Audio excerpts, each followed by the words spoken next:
અને એક મોટું કૌભાંડ છે એ સામે આવ્યું છે। કૌભાંડ તો જો કે જૂનું છે, પણ એમાં ફરી એકવાર કાર્યવાહી શરૂ કરવામાં આવી છે।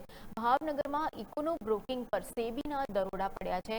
આતાભાઈ ચોક પાસે ઈવા કોમ્પ્લેક્સ છે, એમાં તપાસ કરવામાં આવી છે। મુંબઈથી આવેલી સેબીની ટીમે કાર્યવાહી હાથ ધરી અને લગભગ સવારથી સાંજ સુધી આ કાર્યવાહી ચાલી। સ્થાનિક પોલીસ બંદોબસ્ત વચ્ચે સેબીની તપાસ કરવામાં આવી અને 1500 કરોડના SMS સ્ટોક ટીપ કૌભાંડની છે એ આશંકા અહીંયા વ્યક્ત થઈ રહી છે। 2023ના કૌભાંડ સાથે કનેક્શનની એક પ્રાથમિક માહિતી મળી રહી છે। હનીફ શેખ ઉર્ફે ખાટકીનું જે નામ છે ફરી ચર્ચામાં આવ્યું છે અને અગાઉ ઈડી અને સેબીએ ભાવનગરમાં કાર્યવાહી કરી હતી।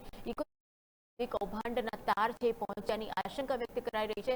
દસ્તાવેજો સહિતની જે વિગતો છે એ સેબીની ટીમે તપાસ કરી છે। અંગે તપાસ પૂર્ણ થયા બાદ વધુ વિગતો સામે આવશે। સેબી તરફથી હજુ સત્તાવાર નિવેદન સામે આવ્યું નથી। કનેક્શન અંગેની માહિતી હાલ પ્રાથમિક તબક્કામાં છે। એસએમએસથી રોકાણકારોને શેર ખરીદવાની ટિપ્સ અપાતી હતી અને શેરના ભાવ કૃત્રિમ રીતે ઊંચા કરાતા હતા।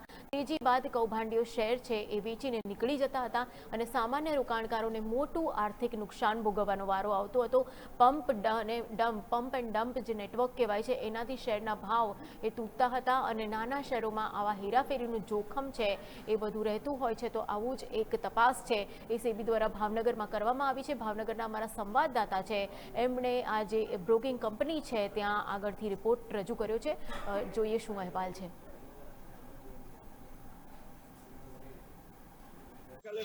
મુંબઈ સેબીના દરોડા પડ્યા હતા। આતાભાઈ ચોક પાસે આવેલા ઇકોનો બ્રોકિંગ સ્ટોક એક્સચેન્જની જે ઓફિસ છે તેમાં ઇન્વેસ્ટમેન્ટ ઓફિસમાં દરોડા પડવામાં આવ્યા હતા। હનીફ શેખ નામનો જે માસ્ટરમાઇન્ડ વ્યક્તિ છે લગભગ આશરે 1500 કરોડનું ફ્રોડ આચર્યું હોય તેવી માહિતીને લઈને સેબીવાળાએ અહીંયા દરોડા પાડ્યા હતા, જેને લઈને લગભગ 8 થી 10 કલાક તપાસ ચાલી હતી અને બધું સાહિત્ય સેબી લોકોના અધિકારીઓ તે લઈને પહોંચ્યા હતા તેમની ઓફિસે।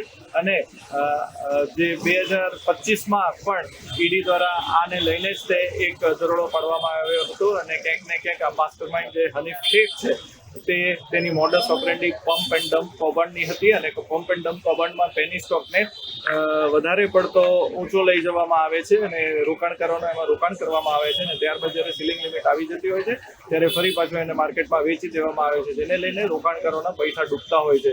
આશરે 1500 કરોડનું કૌભાંડ હોય તેવું આ અત્યારે લાગી રહ્યું છે।